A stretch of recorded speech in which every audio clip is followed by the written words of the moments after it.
All right, good morning, everyone, and welcome to today's campus conversation virtually. My name is Sharon Martin, and I'm Vice President for University Relations and Enrollment Management. And joining me today is Maryanne Reed, our Provost and Vice President of Academic Affairs, and Rob Alsop, our Vice President for Strategic Initiatives. As you know, the last few weeks have been disruptive to our lives in so many ways, both personally and professionally. And our campus community has come together to keep our students, our faculty, and our staff safe from the COVID-19 pandemic. However, I truly believe that in crisis situations, it brings out the very best in us. As a university family, we have devoted a great deal of time developing and nurturing a culture that we believe in, a culture that defines who we are as an institution. And whether it's how our students and faculty and staff have handled the suspension of in-person classes, or how supervisors and employees have managed the transition to working remotely, our entire Mountaineer family has shown a tremendous amount of leadership, agility, and poise during these uncertain times. We have always believed in our Mountaineer values of service, curiosity, respect, accountability, and appreciation. But the past few weeks have been an amazing demonstration of our entire university community living their values. As such, Maryanne will begin today's discussion by talking about WVU's response to this unprecedented crisis and how these efforts truly demonstrate our Mountaineer values at work. She will then hand things over to Rob to talk through the financial implications of the COVID-19 pandemic and some of the university's contingency planning efforts. So today we're going to follow our typical campus conversation format, except virtually. And Maryanne and Rob will provide a brief presentation, and then we'll want to hear from you through our open question and answer session. Today, we're going to be using the Zoom webinar platform for today's discussion. And before we begin the presentation, I want to walk you through some of the functions so that you can experience today's conversation in the best way possible. To view closed captions or subtitles, click on the CC button that is at the bottom of your screen. If you have questions, please use the Q&A function also at the bottom of your screen. When you click the Q&A button, you'll see that a separate screen will appear in which you can type your question. And if you see that someone else submits a question that interests you, there's no need to ask that question again. Just click on the thumbs up icon that is next to the question, and that will let us know that it's a popular topic for discussion. If you have any issues with audio or video at any point during today's conversation, be sure to check your personal Zoom settings. But if issues continue, you can always email us at campusconversations@mail.wvu.edu. We'll be monitoring this feed and we'll help you throughout the presentation as much as we can. We'll answer some questions following the presentation as we always do, but I know that we're probably going to have several. We may not get to all of them, so just know that there will be an FAQ that will be available at the end of the day at our Bureaucracy Busters website. In addition, we have moderators with us today who will be answering your questions via typed response in that Q&A throughout the presentation. You'll see those responses in a separate tab from unanswered questions in the Q&A box. So that was a lot, but hopefully you're familiar enough with Zoom to be able to navigate. And if you have any questions, just feel free to email us at campusconversations@mail.wvu.edu and we'll help you along. So with that, I'm going to hand things over to Maryanne to kick off our conversation. Thank you very much, Sharon. And I want to begin with a very big thank you to everyone who is participating in this call. You know, this has been an extraordinarily challenging time. And as Sharon said, we have all pulled together in remarkable ways. It's hard to imagine, but it was 5 weeks ago that we basically closed the campus and sent the majority of people home to home work assignments. And yet we have been able to keep the university running and at a fairly high level of its, at a fairly high level. Sorry about that. A little nervous today. But I do want to say that I recognize that each of you has done your part to make sure that we are operating as usual. And you have done so without complaint, but with a great deal of creativity and a strong sense of mission and purpose and community. And for that, Gordon and I are extremely grateful. And we just appreciate everything that you have done and are doing to date to keep WVU moving forward.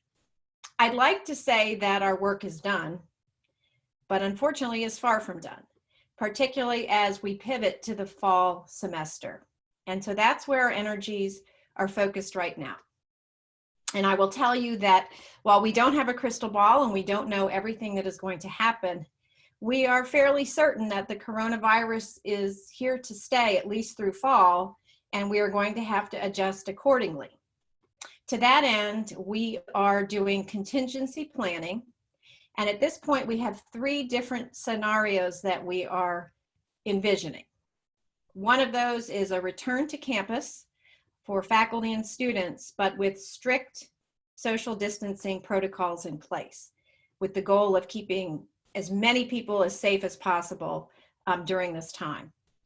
A second scenario is what we're calling the hybrid model, which would be a mix of on-campus and online instruction with possibly a late start to the semester. And a third scenario that we're looking at is a totally online semester.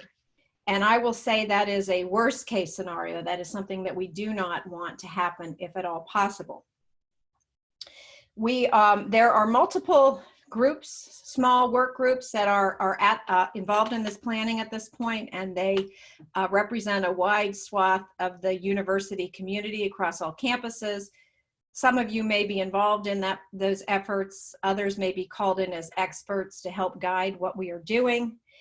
Our goal is to have a plan in place and to be able to announce what we're doing for fall by the beginning of June. Knowing, of course, that lots of things could happen between now and then that would affect that deadline. But we want to have as much time as possible so that we can ultimately provide our students with the best possible educational experience we can provide for them. You know, there is a lot that we do not know, and that is the only certainty right now. But one of the things that we are fairly certain about is that our university is going to face some financial challenges, and we've already taken a financial hit. And so we are also planning around those contingencies. And with more details on that, I'm going to turn it over to Rob Alsop. Rob, you're mute. There we go. Good morning, everyone. Thank you, Maryanne. So I want to reiterate Sharon's and Maryanne's thanks and commitment to our values, and for everyone for how hard they've worked in this uncertain times. As a leadership team, we've been working hard and thinking about a number of scenarios for our university and how we all move forward. And we feel it's really important today to have an upfront conversation about our university finances, update you on what we're doing, what we're seeing, and how we're thinking of things for the future, including some actions that we're contemplating taking in the next few weeks to position ourselves to be really strong for the future. Our financial picture, as everybody knows, has a number of facets, and so I'm going to take some time walking through some of those big picture items that we suspect are front of mind. So I want to start with the CARES Act. So with the CARES Act, this is the $2.2 trillion effort that the federal government passed a few weeks ago. As many of you, I am sure, know, the federal government is providing $20.2 million to the university under the CARES Act. Those monies will be received in 2 equal installments. The first installment, which we received yesterday, we are required and happy to provide as emergency relief to our students. And this is for relief for our students who have experienced hardships as a result of us moving to online learning and the COVID-19 virus. And this can include things for the cost of attendance, such as food, housing, course materials, technology, health, and childcare. I will tell you that we opened up our site on Tuesday, and already we've seen thousands of applications from our students seeking some of these grant dollars.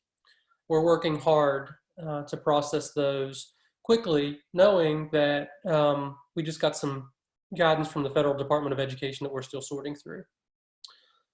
So that is really going to be important for our students. The second tranche that we're supposed to get in the next few weeks, the second $10 million, is for the university's institutional costs. And so that's terrific. We're very grateful to the federal government for providing that relief.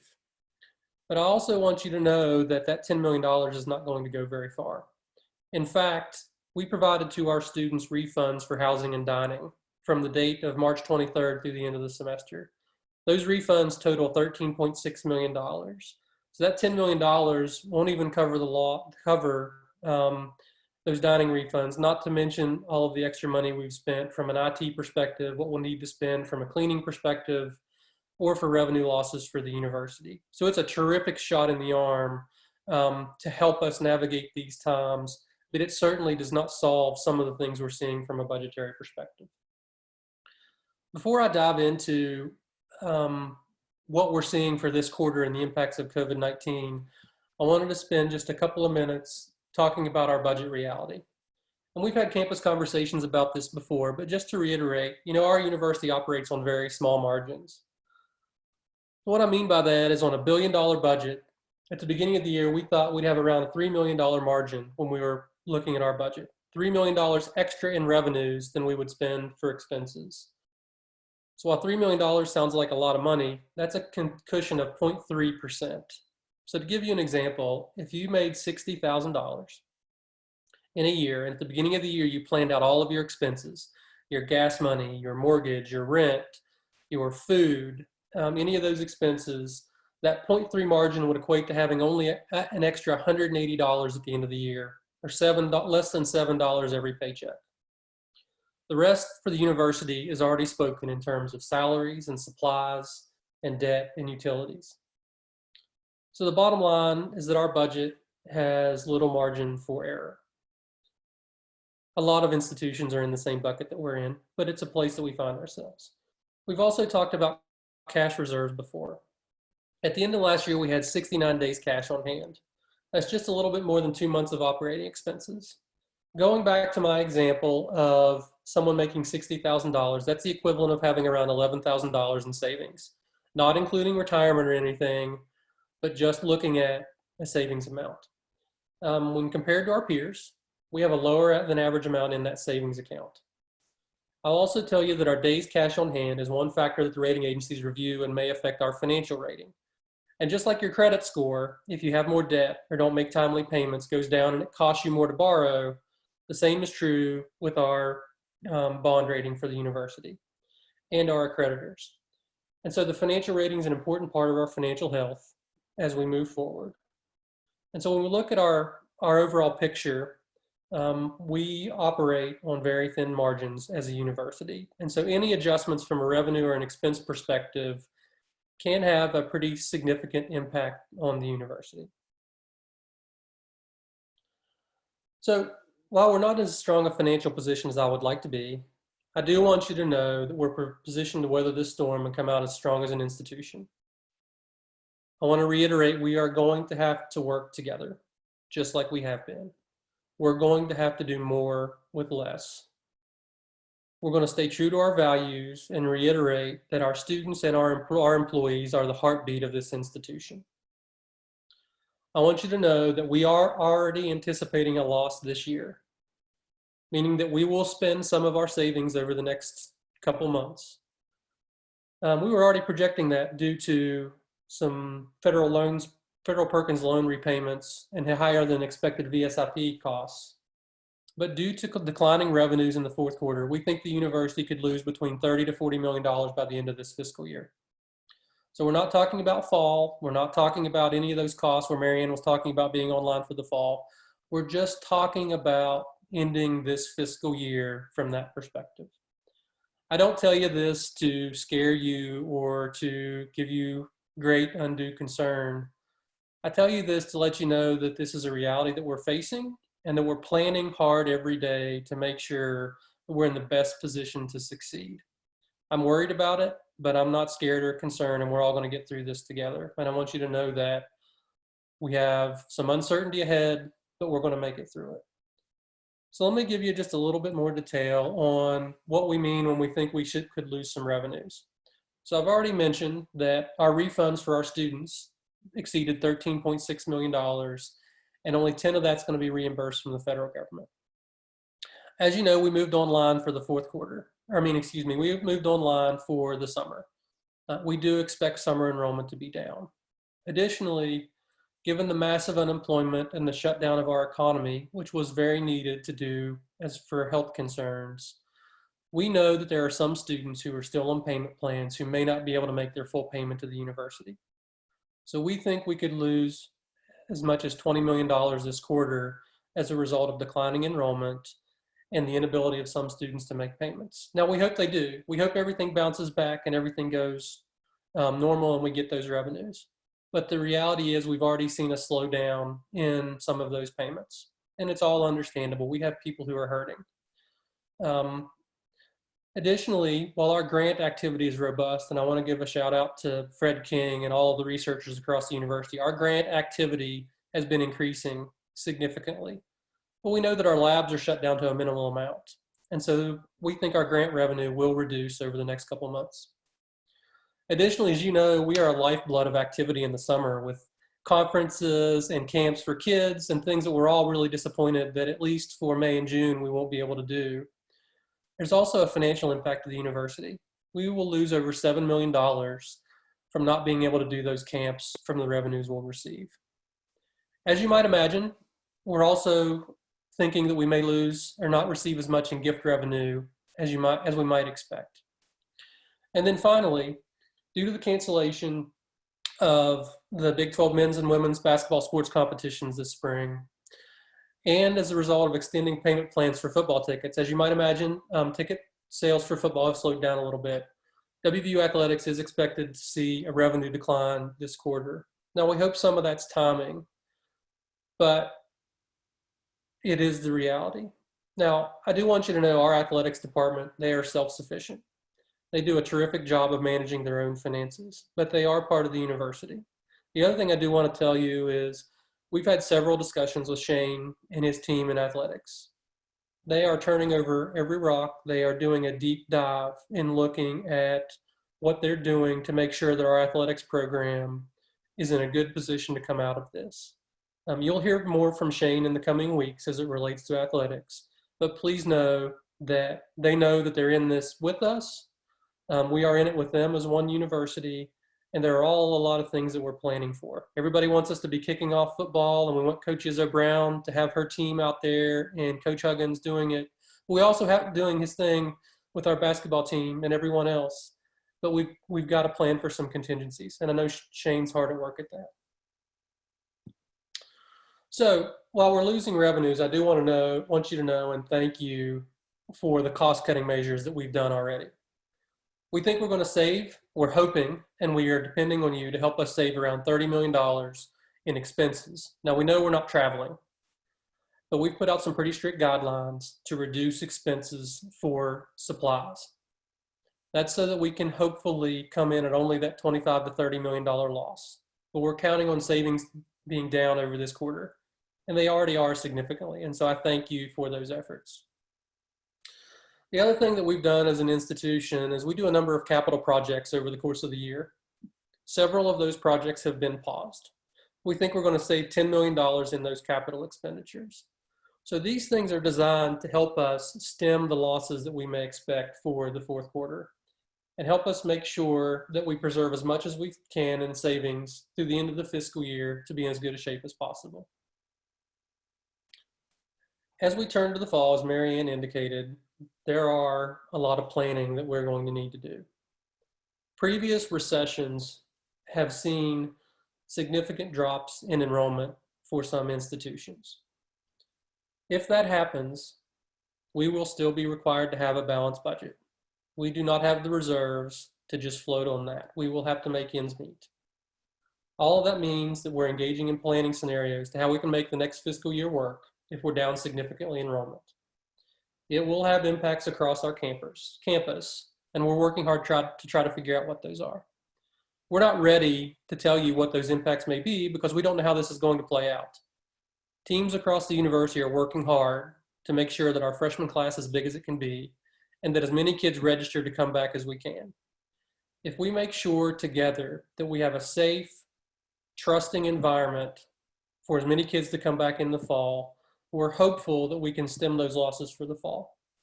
But we don't know that, and we have to be prepared for a significant loss. We will be focusing on implementing measures that keep our employees and students safe. We're going to be focusing on the delivery of educational programming to make us a sought-after place. And we're going to look at cost reductions that will minimize impacts to employees, but we cannot guarantee anything. I just want to be honest with that, of what we're looking at going forward. Again, our values teach us that our employees and our students are our most important treasures, and we need to work through this together. You should also know that there are several schools that have already announced a series of employment actions, and you can Google it and see it. Folks like the University of Louisville, the University of Kentucky, Washington University, Boise State, and the list goes on, Arizona, Oregon, Tulsa, Marquette, and we've even seen a school close with Urbana University. So we're not alone in this situation, and we're trying to take a very careful, thoughtful approach to look at what our impacts are going to be and how we get through it. So while there is a lot of planning for the fall, we are looking at some furlough options for the late spring and early summer. Decisions would be made on current operational needs. And without students on campus, we know we're not providing a full student experience and services this time. This decision has not yet been made, and it would be an option as a last resort. But may be something that we may need to do, particularly given the federal unemployment compensation program. So what is a furlough? What's a temporary furlough? It's a required unpaid leave of absence from work for a specified period of time with an expectation of return to employment. So if we do a furlough, we do not want it to adversely impact the delivery of course instruction or essential services to the university. Given the resources currently available from the federal and state programs, we think we can design a temporary furlough contingency plan that would be designed to avoid financial hardships with the staff that would experience the furloughs. We would design a program, and are designing a program, that would provide for complete wage replacement of an employee's annual base salary through unemployment compensation, and that would be a key factor in determining which staff would be considered for the furlough. I do want you to know that if we do adopt this temporary furlough plan, it will be applicable to not only Morgantown, but Beckley and Kaiser and across the university. There are certain employees that would be considered eligible for the temporary furlough. Those include temporary workers and 12-month benefit and non-benefit eligible employees, including classified employees, non-classified employees, and academic professionals who are not teaching. To ensure the continuity of the educational experience, however, there are certain employees that would not be considered for the temporary furlough. Those are faculty, staff scheduled to teach a course through the furlough period, student employees, and federal work study and graduate students. We're looking at two scenarios right now for a potential temporary furlough. The first would run from May 23rd through June 28th, and the second would run May 23rd through July 26th.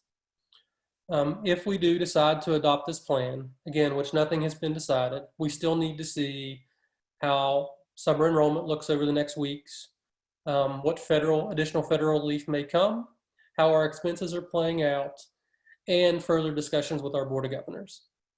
But to give you notice to what we're thinking and what we're doing and how this would impact folks, we wanted to go ahead today and start to let you know what we're thinking.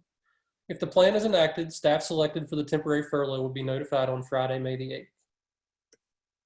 So I know there's a lot of folks on this call are saying, well, how would this impact me?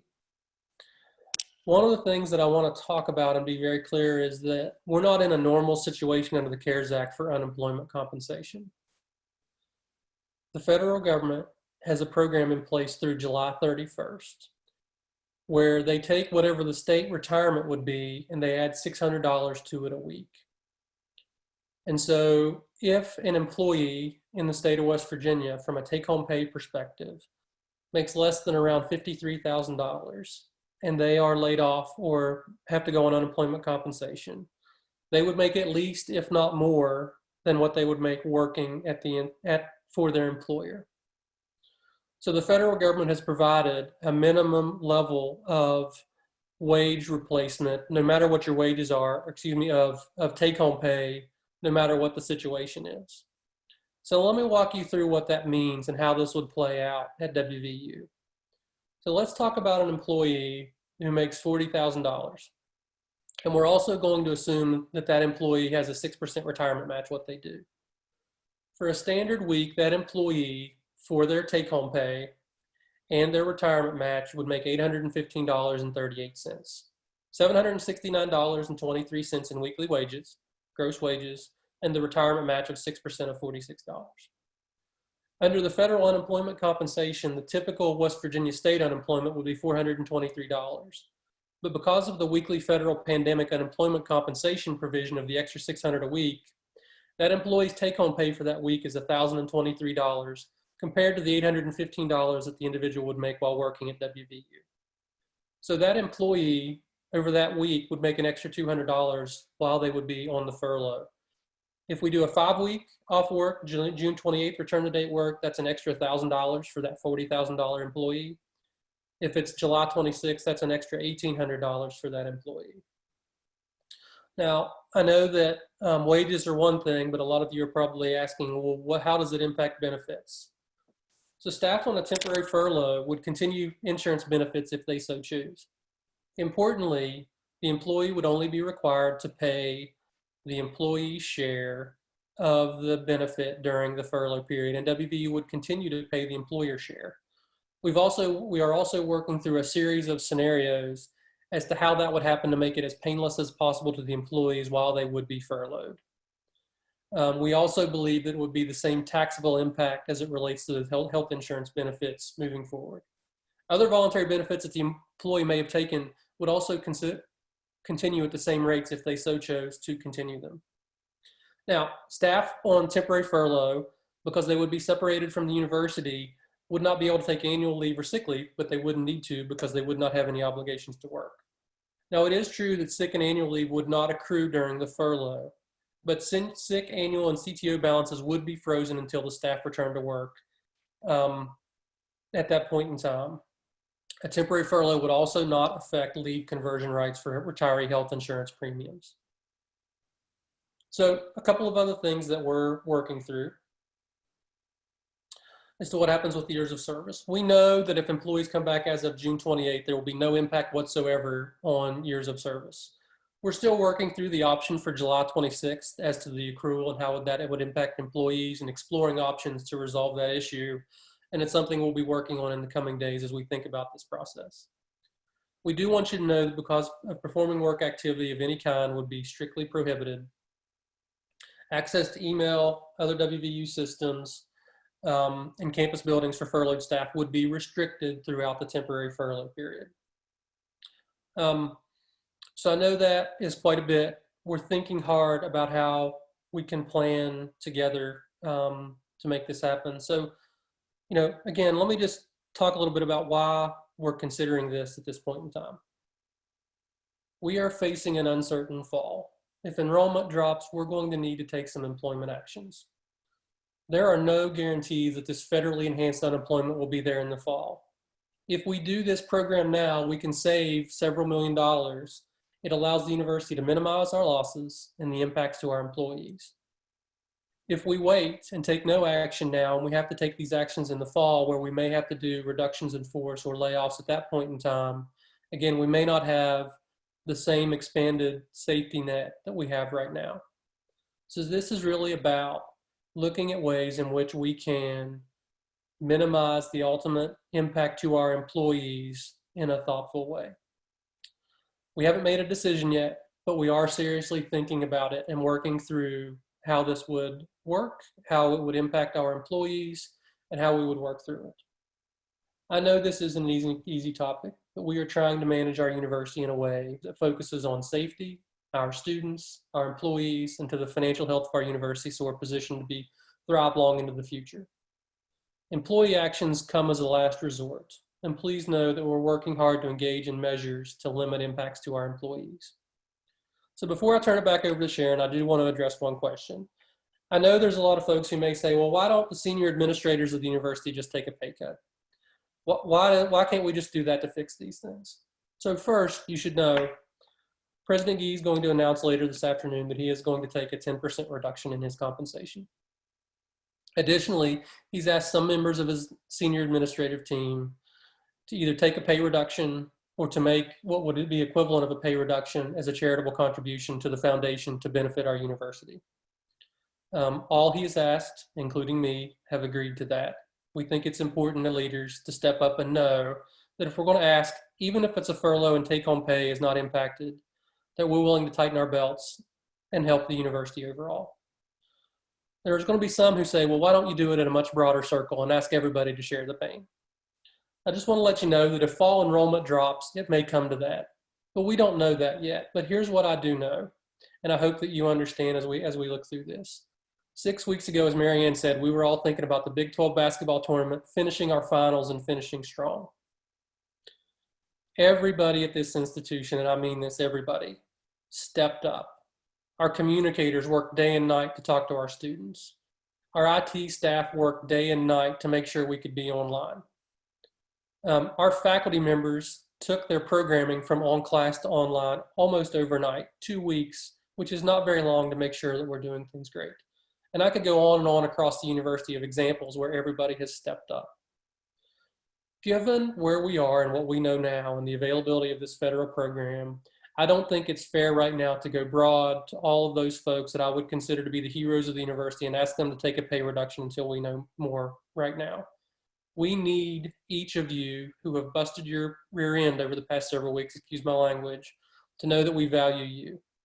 And we're working hard to do that. The other thing I'll tell you is the next few weeks, we've got to have as many kids excited to come back to this institution as possible to try to curb those losses. And we're going to be leading on those recruiters, those educators, those IT and those communicators and folks across the university, and we need them to lean in right now. So if we're forced to in the fall, if enrollment drops, there are no guarantees. But for right now, we think this action and tightening our belt on supplies and services are the actions that we need to be focusing on. Again, we face an uncertain future, but we're going to do it the Mountaineer way and work through this together. So with that, Sharon, I'm happy to join Maryanne and take some questions. Great, thank you so much, Rob, and thank you, Maryanne. So we are going to move to the Q&A portion of the conversation. Just a reminder that if you have a question, to be sure to hit the Q&A button at the bottom of your screen. And as you do that, another chat box will appear to your right, and you'll put your question in there, and then we'll make sure to address that. Just a reminder too that we may not get to all of them. We have a lot coming into our chat already, so we'll try to get to as many as we can, but we will have a FAQ at the end of the day that will address all the questions that you have for us. So, and keep in mind too, our moderators will be continuing to answer questions that are typed, so you may get an answer either via Rob, Maryanne, or you may find it in the Q&A box. So with that, let's go to our first question that we received. It was to Rob. And it says, I am a West Virginia University Research Corps employee, 100% on a grant. Do I need to worry about any staff reduction or furloughs? So we've asked each of our unit leaders to look at what we need to do and what we can do without over the next 2 months. And so your unit supervisor will be looking at that on a case-by-case basis. I would anticipate that most folks who are grant funded and continuing to draw down resources for that grant funded activity, that those activities would continue. But I do want to indicate that there may be some employees at the Research Corporation, depending on the level of activity, that may be potentially subject to the furlough that we're looking at going forward. Again, to reiterate, if we have certain folks who over the next couple months are working from home, but there's not a lot of activities that they would normally do, because there aren't students here, those are the folks that our leaders are going to be looking towards for a furlough activity. If there's activity you're doing right now, then the unit leader will take that into consideration when they make a recommended decision. Great, thank you, Rob. Maryanne, this next question is for you. It says, will colleges be required to submit any cost-cutting measures to the Office of the Provost for approval? Yes, so we, as Rob said, we have asked our units, including our colleges and schools, to be very careful about their expenditures this spring and only spend on essential items. Beyond that, we have not asked each unit to give us a COVID-19 budget. In other words, people are working off of their budget plan from last year. However, some of the unit leaders, the deans and the chairs are already talking to their faculty and staff about, what if scenarios and doing some advanced planning. Should this continue, should we see further financial impacts, we will likely ask for new budgets for the 2021 academic year. But at this point, we have not asked for particularly, new budgets in response to the crisis. Okay, great, thank you. So we talked a little bit earlier, Maryanne did, about the different scenarios we're planning from an academic perspective, but one of the questions is that staff was not mentioned in returning to campus in different ways. So Rob, could you address how we might bring staff back? Yes, so we've learned a lot through this period, and we've got two things that we're focusing on. As Maryanne indicated, our primary goal is that we come back to campus in the fall. But know that we're not going to have our kids back until that point in time. So if things continue on their path and some of the states start to open, and we're fortunate enough that West Virginia is one of those, we'll come up with a process where we'll bring staff back to campus as is needed to get ready for the fall. Now, there are a couple of caveats to that. If we're able to ramp up research activity quickly, those staff would return to campus quicker. Those who may be able to work from home over the course of the summer until we start to ramp up with student activity, we may keep them at home for a while. What we want to try to do is limit exposure or any outbreaks as much as we possibly can. So once we get the all clear or the phased all clear from the state, we'll communicate with our staff and with our faculty as to those parts as to when we'll bring them back. You should also know that our procurement department is also looking at whether we can procure on a mass scale personal protective equipment for those who think they need to wear masks or other things like that, so that we do have a safe work environment when we get here. But Sharon, it'll be staged depending on how we bring the campus back to life as we prepare for the fall. Great, thank you. So Rob, another question for you. It says parking is still coming out of our paychecks. If we continue to not be on campus, will the parking charges be removed? So I always believe in trust and transparency. And so just let me say, no, we're not considering parking refunds at this point in time. And let me explain why. When we sent everybody home, we were hoping it would be for a 2 or 3 week period. Obviously that turned out not to be the case. Unlike a lot of other universities, we have not started furloughs. Other than a few folks at the top of the university from an administrative perspective, we haven't asked anybody to take a pay reduction.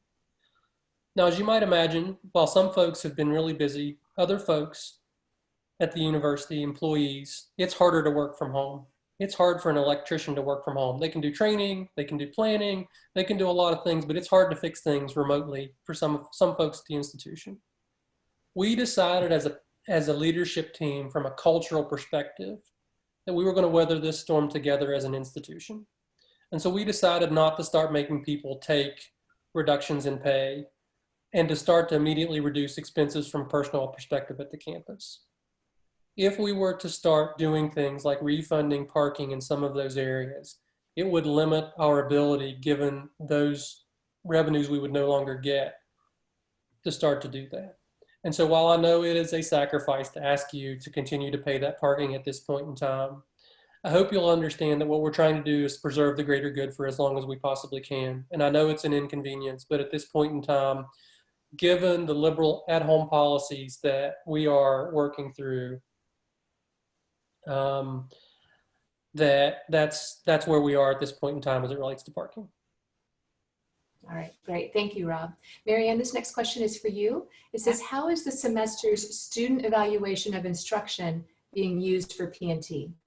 Okay, so I sent out an email, I think it was last Friday, it might have been the Friday before, talking about how we were going to address that. So, we have done several things to try to remove the burden on faculty who are concerned about how this semester might impact their progress as teachers and scholars. And so what we're doing around SEIs is I have announced that faculty have the option of not including them in their annual file this year, and that it will not be a requirement for tenure and promotion or annual evaluation that they include those SEIs in their file. However, they still have to demonstrate excellence in teaching, and what we're saying is demonstrate excellence in teaching in the way that you've adapted to the crisis, in the way you've adapted your teaching, how you've gone over and beyond, but you do not have to include your SEIs. That information is on the coronavirus website under the faculty tab. Okay, great. Thank you, Maryanne. So the next question is referring to the discussion we had about the working groups we're creating to begin planning for our phase 2. And the question is, are faculty and students represented in those groups helping the plans moving forward? Maryanne, you want to talk about faculty and then we can address students? Sure, absolutely. What I would say to you is these are small teams that have to work very quickly. They are not necessarily representative of every single group on campus. We have engaged faculty and administrators where we think they can add value. We're not implementing any of these plans. As we begin to flesh them out and we move in a particular direction, we will definitely be engaging more of the campus in conversations about how this will work, what the impacts might be, and what support we would need and what support others would need to make these things happen. But yeah, they're small groups. We got to move quickly. We're trying to be as inclusive as possible, but we just can't include everybody. But we do have faculty representation on some of those. And from a student perspective, I know that the Dean of Students, Corey Ferris, is leading a group, and I'm sure that he will include student input as we begin to develop plans, as Maryanne said. Absolutely. Another question. Great. Okay. Thank you. Another question. This is probably a little bit for Rob. It said, you said activities for June will not occur. Has the decision to remain sequestered from campus through June been decided? And should employees plan on continuing on working from home through at least that time? So let me just clarify to make sure. I believe, and we'll follow up on this if I'm incorrect, that most of our campus activities we have indicated would be canceled for our camps, and other meetings on campus have been canceled through June. And I believe that we've indicated that by the end of April, we'll give an indication as to what July is going to look like. So I think that's where we are as an institution, but let me confirm on that place. We have not, as far as employees coming back to campus, we're going to follow the lead of Governor Justice and Dr. Marsh and folks like Jeff Coben and our healthcare professionals as we work to move and bring the campus back to life going forward. So the question of when we may be able to come back to our office is something that we don't have the answer yet. But we have given that guidance that at least most of our camps and activities on campus are canceled through the end of June. Correct. Great. Rob, this question is also for you. It says, with additional federal funds available to the state of West Virginia, are we exploring the possibility to request a significant supplemental appropriation from the state legislature to help offset losses? And if so, what is the feedback from our governor and legislature? It's a really good question. The state of West Virginia received $1.2 billion of federal funding. Importantly, however, that appropriation from the federal government indicated that those monies could not be used for anything that had previously been budgeted. In other words, the current legislation, as it's been interpreted, has indicated that it cannot be used to offset revenue losses for current budgeted items. There are a number of governors, actually all 50 of them, that have asked the federal government to relax that and to allow states to use the monies that they receive from the federal government for revenue loss. Additionally, our leaders at the state level and our governor have been working hard with our federal leaders to push for additional relief for the states. And I can tell you that we speak daily with our congressional offices and our state leaders to talk about the impacts of the institution, and have indicated through our trade groups like the APLU and individually as an institution that we need more resources to navigate this. And so that is one thing that we continue to push, and that will definitely have an impact on whether we can, what employment actions or what other activities we would need to do as an institution to move forward. To a person, everybody at the state and federal level have been very supportive and understanding of the impacts that this is having to the university. We also need to understand that they're also hearing from every other sector of the economy about the impacts this is having. And so while I do expect that there will be more monies from the federal level that will come down to us, we don't know whether that'll come in the form of additional financial aid for our students, whether that'll offset our revenue losses, we just don't know. At this point in time, I can tell you from a state leadership perspective, the governor has announced that this fiscal year we're going to be $500 million in the hole if there's not help from the federal government. Our rainy day fund at the state is around $800 million, and it's seen some investment losses, so it may be a little bit below that.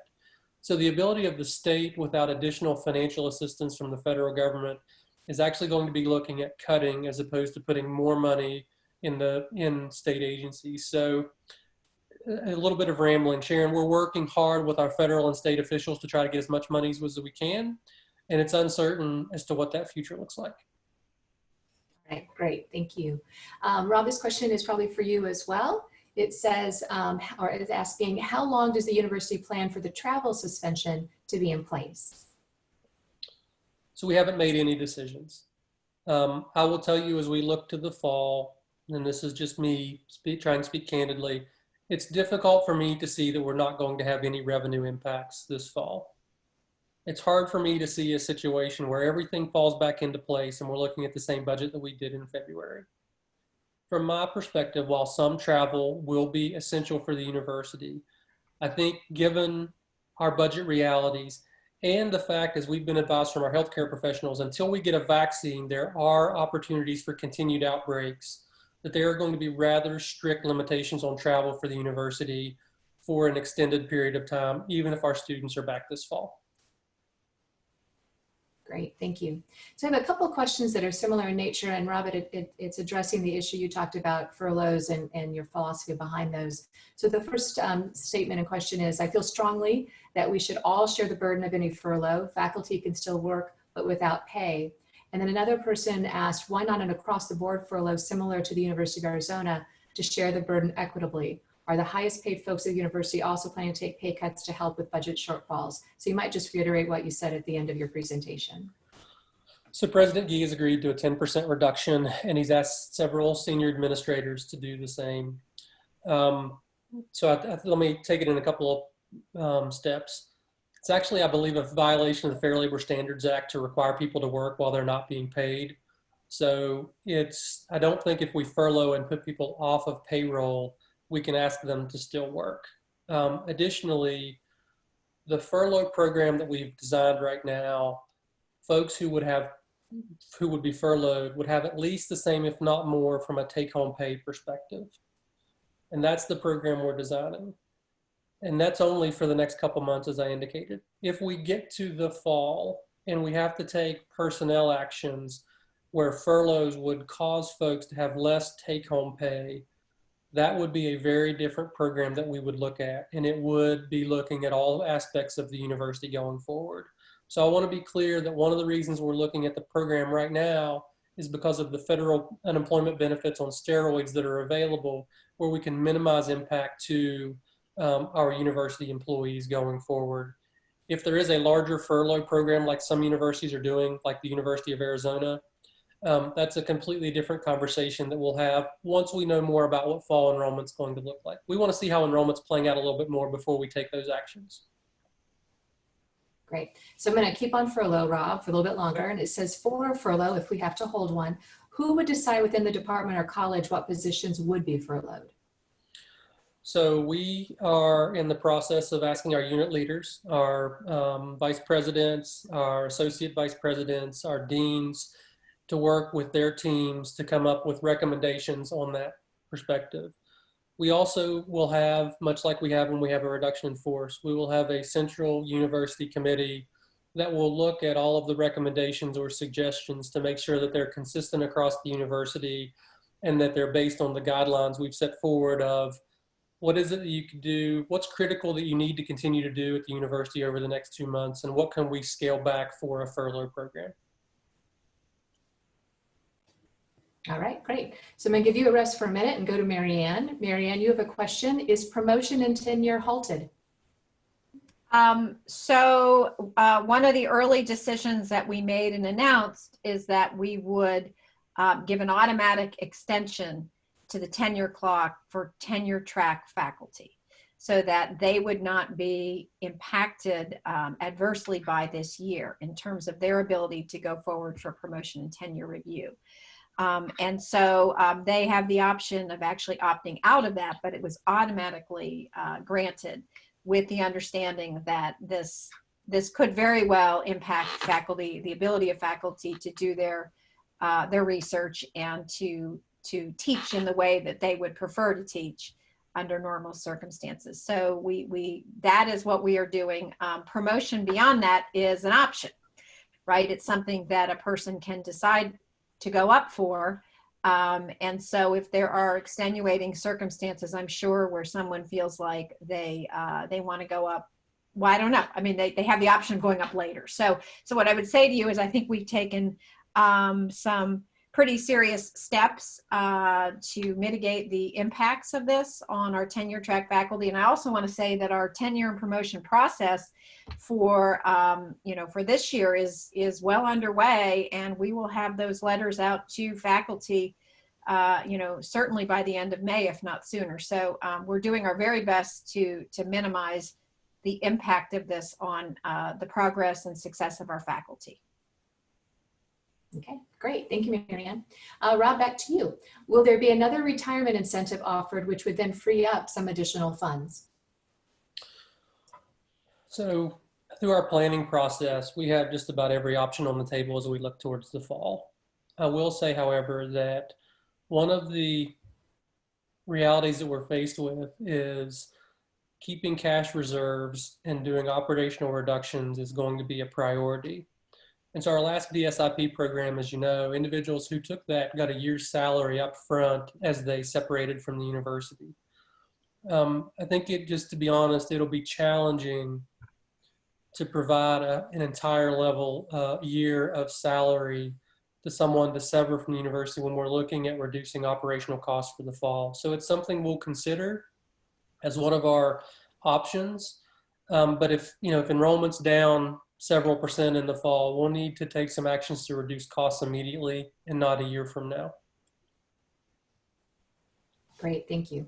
So this is a toss-up, whoever wants to take it. It asks, when will a decision about the beginning of the fall semester be made and informed? So do you want me to jump in, Rob, or do you want to answer? Go ahead. Okay, well, I'll try to do it, and if I mess up, then you can jump in. So we're in the process, as I said, of the scenario planning, and we hope to, our goal would be to have an announcement by the beginning of June, by June 1st, so that we can all plan and move forward accordingly. We don't know exactly what's going to happen between now and then, but we know that we will have to make a decision fairly soon in order for the impact on students and faculty and staff to be minimized. So a couple things just to add. Yep, go ahead, Rob. You first. So if you think about where we were a month ago and some of the models and what they were predicting and the great work we did with social distancing across the country, we really drove those numbers down. What we're hopeful is that, of course, over the next month, we'll have much more testing. We'll see the curve continue to flatten, and we'll know a lot more about this disease. And if we get lucky, maybe even some treatments. And so as each week goes on, we're hopeful that we continue to progress. There's going to be steps that we take backwards.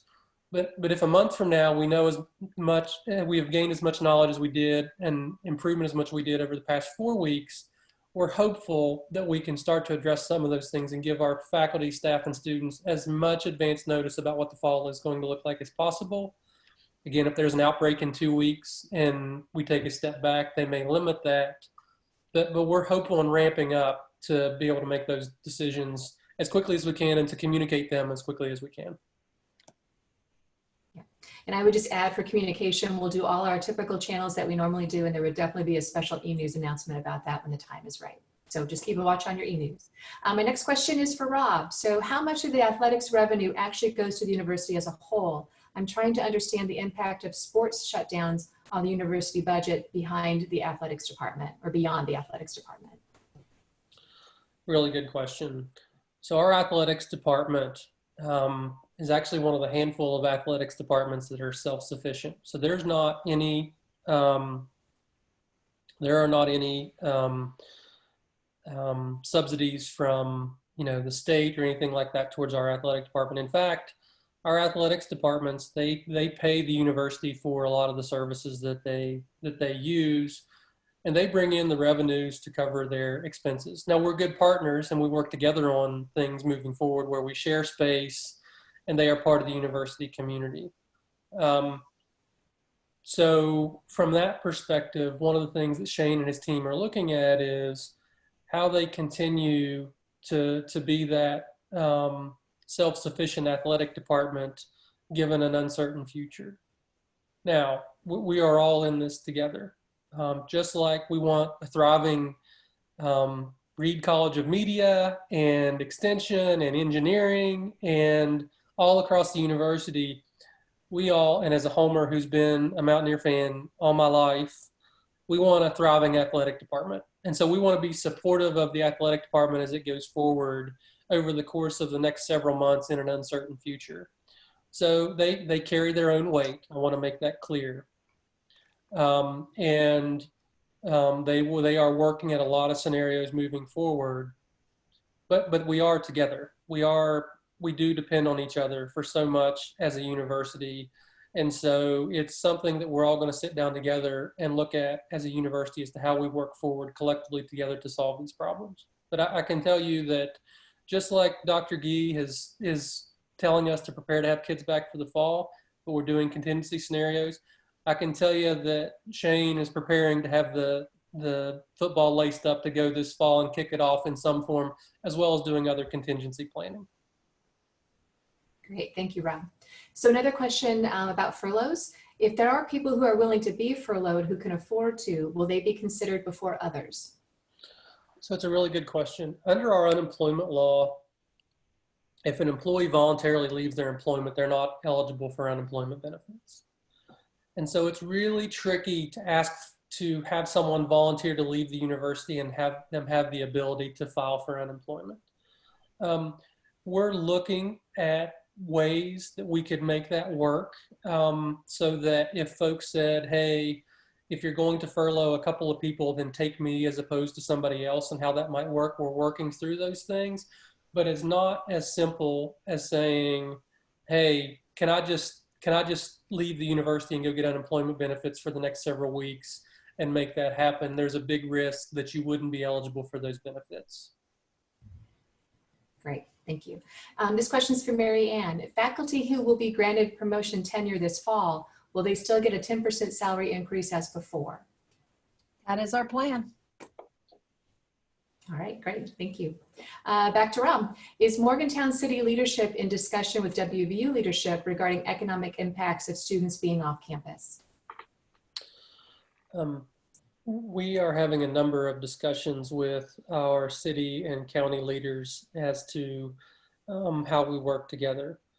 We haven't so necessarily focused on economic impact. The Morgantown Area Partnership and some of those folks that we're aligned with, we're involved in those discussions and we're aware of all the economic hardships together.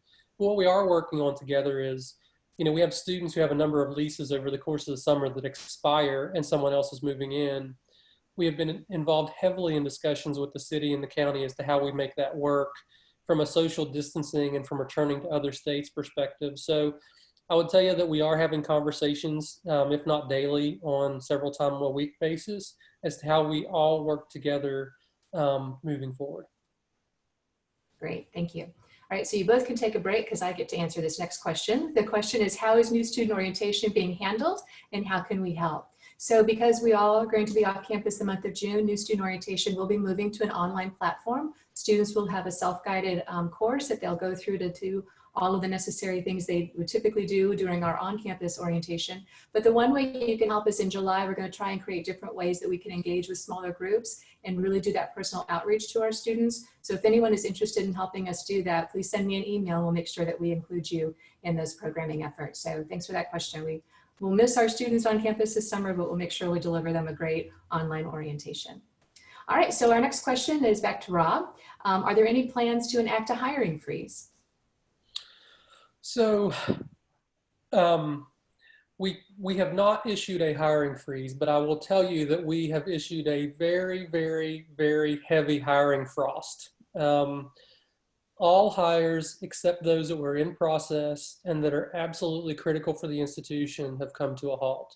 And so if we have an IT position that's critical for our online environment, we are still hiring there. There are and were some key leadership positions and faculty hires that were in process that have continued, but most other hiring at the institution has halted at this point in time. So we haven't absolutely prohibited it because there are exceptions, but it's the exception as opposed to the rule that we're doing any hiring right now. Okay, great, thank you. Next question is about rec center fees. So it says rec center fees are still being taken from paychecks. Will this stop? And if furloughed, will we have access to the rec centers still? So to be honest, Sharon, on that, I'm going to need to get back with you. I think we've indicated that employees, if they want to extend their membership or do other things, could contact the rec center. I need to get back to you on that. And I also need to work through, if we open the rec center during a furlough, could an employee access it? I need to work through those and get back to you. So we'll answer those in an FAQ later. Okay, great. Thank you very much. So our next question is, people are having a hard time getting on unemployment. How will WVU help furloughed employees through this process? And I know, Rob, we have several members who are already helping. That's a really good question and something that's on our mind. As we consider whether to do this, we'd want to have a comfort level that if we pull this plan that we know that benefits are going to be processed. So let me tell you a couple of things. If an employee's last day of work is May 22nd, we're paid in arrears. So you'd get an additional paycheck in early June. And so if an employee is furloughed, there would be an expectation they'd receive their next paycheck. And so you have a couple week period and then a couple more before that before you'd miss your first paycheck. And so that gives time, we think, for claims to get processed. I'll also tell you that the unemployment team for the state has really ramped up the number of employees and is processing a lot more claims in a much quicker fashion right now. I'll just brag a little bit. Our shared services team actually has between 20 to 30 folks every day who, while we're down in our transactions, are actually answering calls, somewhere between 750 and 1,000 calls of folks seeking unemployment benefits and answering their questions. So in addition to monitoring how long it's taking to process some of these claims to make sure our employees are not hurt, we actually have a great benefits team and a shared services team who's been going through some of this. And so we will work really hard to make sure that we have a comfort level that these will be processed in a timely fashion. But we have a reasonable belief that employees are not going to go a month without a paycheck. All right, great, thank you. Rob, so I have a question about your presentation. It says, I believe Rob skipped the part about deferring the 6.2% of the WVU contribution with regards to FICA and potentially retirement. Can you address that? Yes, I'm sorry, I skipped over that. So let me, as a university, and as you all know for your paycheck, we all pay into Social Security and to Medicare. Employees pay, I think, 6.2% for Social Security and 1.4% for Medicare, and the university matches that. Under the Federal CARES Act, the university's share, that 6.2%, we usually pay that, I think it's every quarter, to the federal government. The CARES Act allows the university to wait and pay any amounts that we would otherwise owe for that Social Security amount to the federal government at the end of 21, half of it at the end of 21, and the other half at the end of FY22. So what it essentially does is those monies we still owe, we just have 2 years to pay the federal government. It does not impact an individual's retirement. We're still making our 6% contributions to TIAA every pay period. This is only the federal government is giving us a longer period of time to pay those Social Security employer matches. The employee matches are going to the federal government. And so we, from a cash perspective, will save several $1 million over the next few months to make it through from a cash perspective, but then we'll ultimately owe those monies to the federal government in a couple of years. Great, thank you. Maryanne, actually it could be Maryanne and Rob. It says, are faculty more safe from furlough than staff? Or is there a difference between academic affairs versus student life? I think Rob was clear that faculty would not be included in this first, potential round of furloughs. So I think that because essentially they're teaching our students at this point, teaching those online courses and remote delivery instruction courses. And so that is what I can say right now, but I would defer to Rob. So to put a finer point on it, Maryanne's right. For this furlough that we're looking at from May 8th through the end of June or end of July, we're not looking at faculty who are engaged in teaching or research. It's limited to certain groups on campus. To the extent that the question was asking about furloughs for the fall, I think I'd say this. What part of our planning process over the next several weeks is going to do is to look at where we think we're going to be from an enrollment perspective. Based on where we think from an enrollment perspective and who's up or who's down or how much they're down or what services we're providing if we're online partially for the fall, we'll have several levers, whether it's reducing travel or payroll actions we may need to take, that we'll have to consider as a leadership team and roll those out. And so, if there are some departments where enrollment is down significantly, they may have additional reductions that they may need to do over others. Or, if we're not back on campus for the first 6 to 8 weeks, a lot of my units, or some of those in student life where folks aren't back in the dorms, we may have different realities that we have to face as to what actions we can do and what cost savings we have. So the short-term furlough is, again, based on those folks who we could furlough given what we're going to be doing the next 2 months. Going into the fall, it's a broader conversation. Great, thank you. This next question is about summer session. It says, what about offering all students in-state tuition for summer classes to boost enrollment? So the reality is, if we were to reduce our non-resident tuition down to the resident tuition rate, there is not a realistic scenario where we would gain enough students to offset that enrollment. We have looked at it, and if we were to do something like that, it would almost assuredly mean that instead of a $20 to $30 million loss, it would be significantly more than that. Just to give you an example, for a fiscal year, we collect about $400 million in tuition. $300 million of that comes from out-of-state students, and $100 million of that comes from our in-state students, and we're about a 50-50 split. So if we were to take our non-resident students and only charge them the in-state rate, it would be a significant, if not cataclysmic, financial impact to the university in looking at those scenarios going forward. So I think it is a really good question about, if we're online, what can we charge from a tuition perspective given our costs?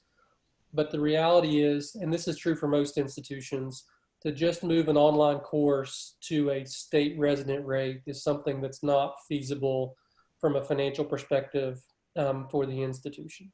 I will say just one more thing, Sharon, if I could. When we announced our emergency financial assistance last week, we did indicate that we planned on providing emergency financial assistance for kids who are in summer school. I think if they've taken 6 hours or more and they're facing a hardship, that they would also be able to get a grant. We haven't determined the specific amount. So, the first grant we did for the spring was $750. And so if we do a lesser amount of that, maybe 2/3 of that amount or half of that amount, that's a pretty significant amount that could help to pay for those costs of attendance for the summer. And that's something that I think in the next week or so, hopefully we'll be rolling out as emergency financial assistance for kids during summer school that would hopefully help with the cost of attendance for students who are struggling right now. And I would add that we've also removed the online program fee as well for all students. Correct. For summer. True. Thank you, Maryanne. That's true. A couple more furlough questions. It says, if we are furloughed and won't have access to WVU email, how will we be informed about our return to work? So a couple things. We are still working through the ability for employees to have access to WVU email. They wouldn't be prohibited from doing work, but we're hopeful that we can still maintain that access. We're still working through that. But even beyond that, we will have a number of methods of communication for our employees who would be furloughed as we run up to the furlough and through it, so that employees would have a number of ways to communicate and ask questions or have issues addressed as we move forward with it. I know our talent and culture team has been working with university relations on what those may look like, but we will make sure that we have ample methods to communicate with our employees, even if email access is restricted. Okay, great. Rob, looking for a little bit more clarification on how folks will be chosen for furlough should that happen. It says, I'm not clear how staff will be selected. Will all staff who are doing all normal work 100% at home be excluded? So what we've asked our unit leaders to do is looking at the work that's being done for the institution over the next, through the end of July, and determining, given what work is going on, whether there could be a furlough for that employee not working. And so I know it's not a bright line test. It's something that our unit leaders are going to have to look at and look towards moving forward. But that's the basic test of, is there a critical function that an employee is undertaking right now that we wouldn't be able to meet if they were furloughed over the next couple months? Our unit leaders have been given some discretion to work through that, as will the furlough committee as we look forward as an institution. Great, thank you. So going to come back to Rob, but instead of furlough question, it's a facilities question. What is the plan for students to come back and clean out their dorm rooms so we can begin to prepare for the next year? So I know Corey, as our Dean of Students, has been working hard on that. We don't have a definitive date, but we are working through a number of contingencies to make that happen when it's safe to do so. I would expect you would see that we may have certain individuals from certain states that would come in. There may be limitations on how many could be on a floor at a particular time, but we are developing plans for a social distancing move out over an extended period of time when it's safe for students to come back and get their things. So we will announce that, and it'll come from Corey Ferris, our Dean of Students, when we're prepared and ready to do that. Okay, great, thank you. Back to a furlough question. It says, for the May 8th date, approximately what percentage are you looking at for staff furloughs? So we have not given a mandate for that. We believe that it is, based on what we know now, we believe we need to consider this and the potential of saving several $1 million. There may be some units, and just to be honest, particularly in the auxiliary services areas, where we have some folks who are doing things like roads and grounds or custodial work, where it's really hard to do things to work from home. Other areas of the university where you may have folks that are advising or recruiting or doing some of those areas, they're going to be really busy over the next couple months getting students here for the fall. So what we've asked our unit leaders to do is look at what those critical functions are and see how much we can do to save, to position the university to be in its best financial health as we can for the fall. Again, it's not a bright line test. We didn't think it was fair to our leaders to say, you've got to furlough X% of your workforce, because everybody's different. We want everybody to be treated fairly, but we have not put a broad line test of you are required to do an X amount of employees. Great, thank you. So this next question is a little bit looking ahead. It says, what happens if after the furlough enrollment drops? Will staff be laid off indefinitely? It's a really good question. As we think about our culture of trust and transparency, one of the things a couple things we've said right now, it's uncertain for the fall. And we've looked at a program where we could minimize the unemployment or the harm to employees who might be furloughed in terms of take-home pay. That's a far different question than looking at a permanent reduction in force. And so if someone were to be temporarily furloughed, we would not just take that list and say, don't come back. It wouldn't be fair. What we're doing right now is to say, what do we need to do for the next 60 days as an institution and save some money?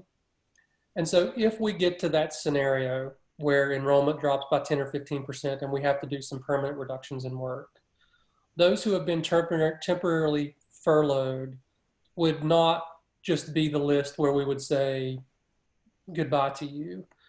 It's not to say that all of those employees, just like none of us are guaranteed employment long-term, but we would not just take this list. I don't want the folks who would temporary furlough to say, oh my goodness, I'm going to be one of the first ones that has to go if we've got enrollment drops, because that's not the case. It'll be a different analysis than what we have done. Again, that's not to say that you're guaranteed to come back forever, because no one has that. But to reiterate, it would be a different analysis for long-term reductions for the institution that would not be the same as a temporary furlough. Great, thank you, Rob. Another question regarding employees working from home. It says, will we consider letting employees who are able to fully do their job from home remain remote during the fall if we are on a hybrid model? I think we've learned a lot over these past couple of months. A couple of things I've learned is the human connection is something that's essential for what I do. And while Zoom is great, and there are a lot more meetings I'll do by Zoom, I also need to be in the office. People who know me, I've got chit chat time. I know I drive administrative assistants bats because I just walk in and say, I need to see Maryanne for a couple of minutes, even though I don't have time and I just need to chit chat.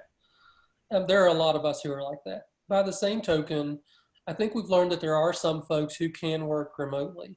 And so when we think about building space for the institution, how much private lease space we have, one of the things we'll look at for the fall is, do we need as much space as we currently think we're going to have? Can we reduce costs by having some people work from home, either for the interim or even on a long-term basis as we think about a new normal for the institution?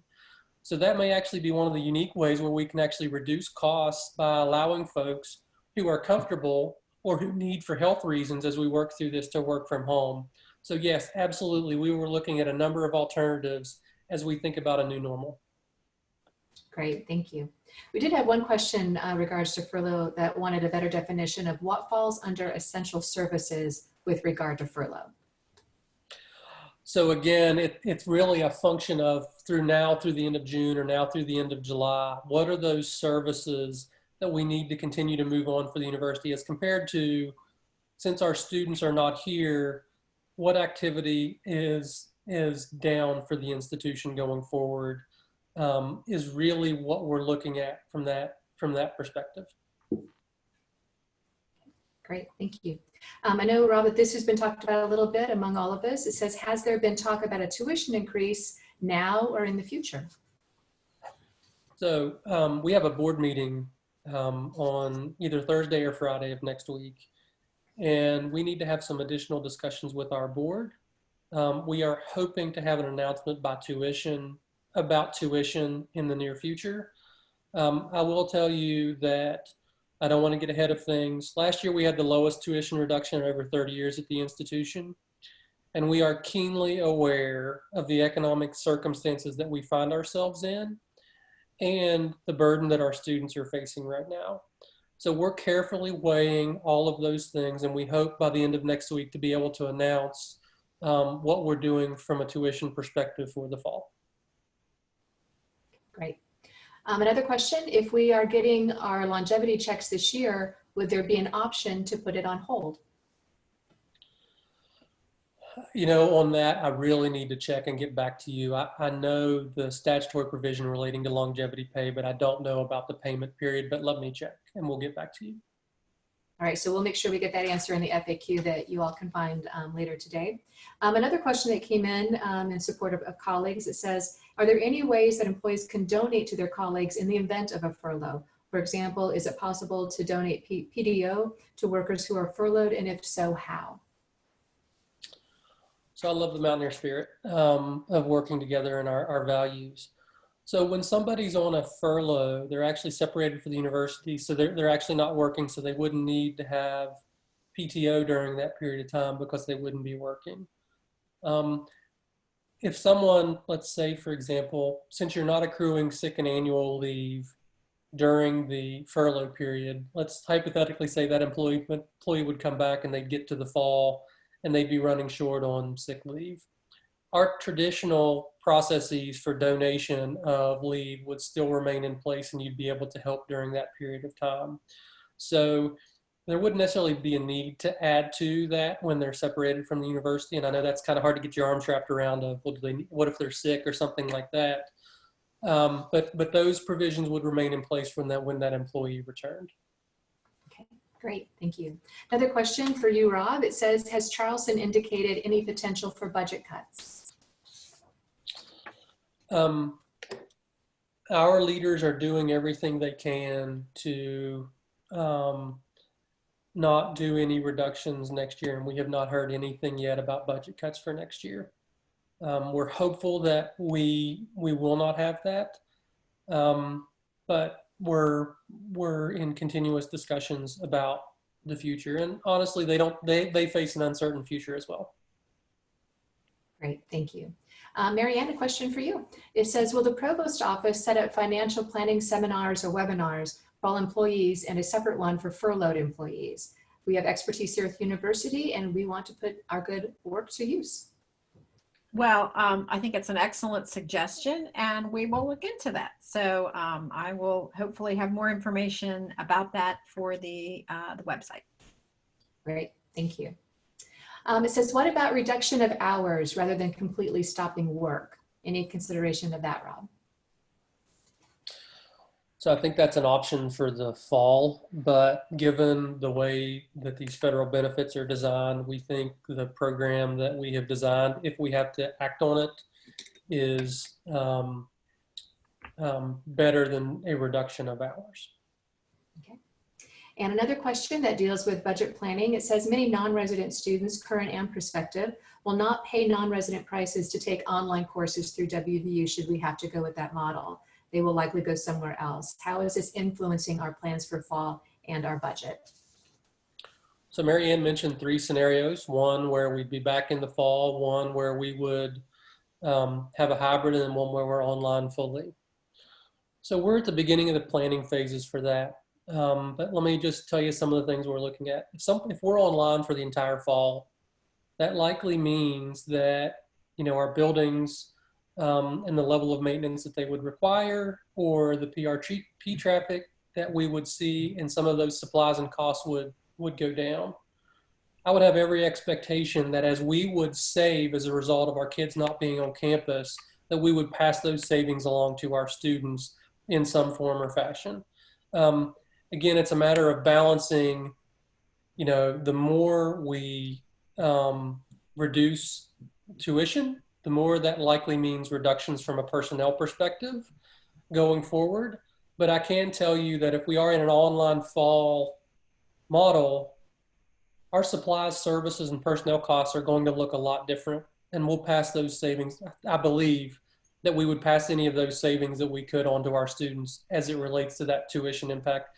It's way too early to get into any of those details given our planning at this moment. But it is a very fair question of looking at what are students willing to pay if we are completely online for the fall. We've already gotten those questions for the summer and working that through, and it's something we'll thoughtfully consider for the fall. I do want to say this. When you look at our peers, we are a comprehensive R1 institution, and we are a tremendous value. While we do charge for our students, when you look at our peers, we think we are a great value. And so while we appreciate students' concerns on that element, we also know compared to our peers that you know, in-state tuition and what we charge, particularly with our scholarshiping, we are competitive. Great, thank you, Rob. This question is probably a little bit of mix between Maryanne and Rob. It asks, will faculty that are on 9-month assignments but have overload assignments, summer money, still be able to earn that income? If the opportunity is pulled, would we then be eligible for unemployment? Well, I can speak for part of that, and I can say that the decision about paying for overloads, that is at this point in the hands of the unit leaders, and they will do what's in the best interests of their units in the university, with understanding, with an effort to keep faculty whole. But I can't speak to a specific situation because I don't have that information. Rob might be able to answer the unemployment issue. I mean, if they're 9-month employees, I don't know that they would get unemployment for the summer. So. Yeah, I don't know that unemployment will be available in that situation, but it's one of those things, Sharon, that we'll ask the team to look at and follow up. And I would just reiterate what Maryanne indicated, particularly as we look to the fall, if enrollment drops. That is one of the things that I think our deans and unit leaders are going to have to look at.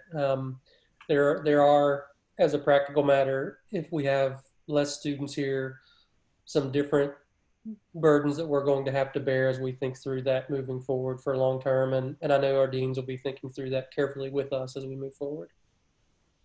Great, thank you. And just a reminder, we'll be filling in some of these answers in the FAQ that will be available later today. This question, we have a little bit of knowledge on, but we'll toss it out there and see if we want to respond. At what extent will students and our employees be tested? I know we've had some conversations with Jeff Coben and Public Health around that.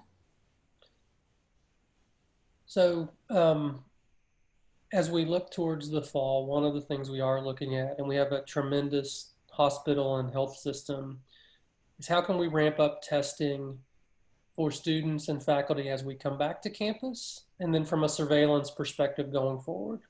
I think it's a given that we want to have the ability to test if someone got sick. But one of the things that we are investigating right now is if folks continue to ramp up testing over the next few months, when we get to August, what type of testing mechanisms can we put in place? What type of personal protective equipment can we have on campus? If someone gets sick, how can we isolate them and trace their steps so we contain anything?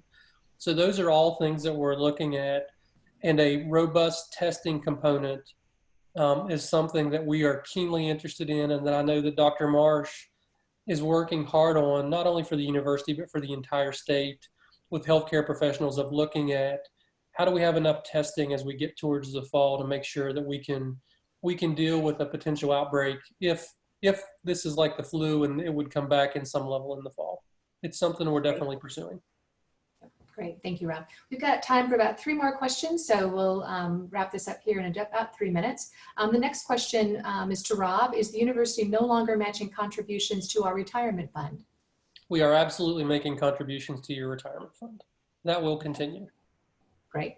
Another question is, will students still be billed, will student bills be due as normal, or will due dates be delayed?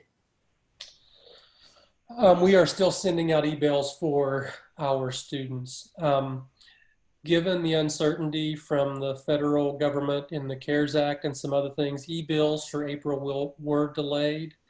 I know that our folks in financial aid are continuing to look at due dates and working with our students.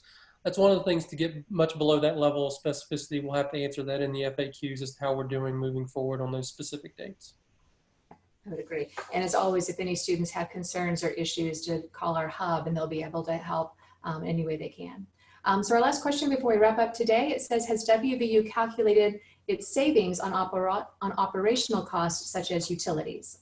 So what have we saved to date, Rob? So we have looked at that. We think in the fourth quarter we could save a couple $1 million in utilities. As I mentioned earlier in my presentation, we're hoping from a supplies and services perspective that we could save as much as $30 million compared to last year. We don't know how that's going to play out. And so what we've done is we've modeled a number of scenarios for this quarter, and now we're monitoring it week to week to see what costs we have, what expenses we're saving, and what revenues are coming in. But the number I told you in terms of how much we could lose this quarter assumes that we are going to save a couple $1 million this quarter on utilities. Great, thank you. All right, so we are just about at 11:30. I want to be conscious of everyone's time, and I want to thank you all for attending today's virtual campus conversation. We certainly had a large number of participants, the largest campus conversation ever, so maybe we found a new model to do this, but it's been a great and engaging discussion, and on behalf of Maryanne and Rob, we appreciate the opportunity to speak with you and provide an update on our response to COVID-19 and our current budget situation. As a reminder, visit coronavirus.wvu.edu. That is our website resource with all of the latest COVID-19 news, information, and resources. An archived version of this campus conversation will be available on the Bureaucracy Busters website, so the same place where you can find all the other campus conversations. Be sure to stay tuned in for upcoming campus conversations. Watch your e-news for information about that, as we have other information we want to share with large groups. This is the format we'll do it. And as a reminder, you can still continue to submit questions to campusconversations@mail.wvu.edu. So again, there'll be an FAQ with all the questions that we answered here today live, plus those that came in the Q&A format. So watch for that later today. And again, thanks for taking part in today's discussion. Please stay safe and be well.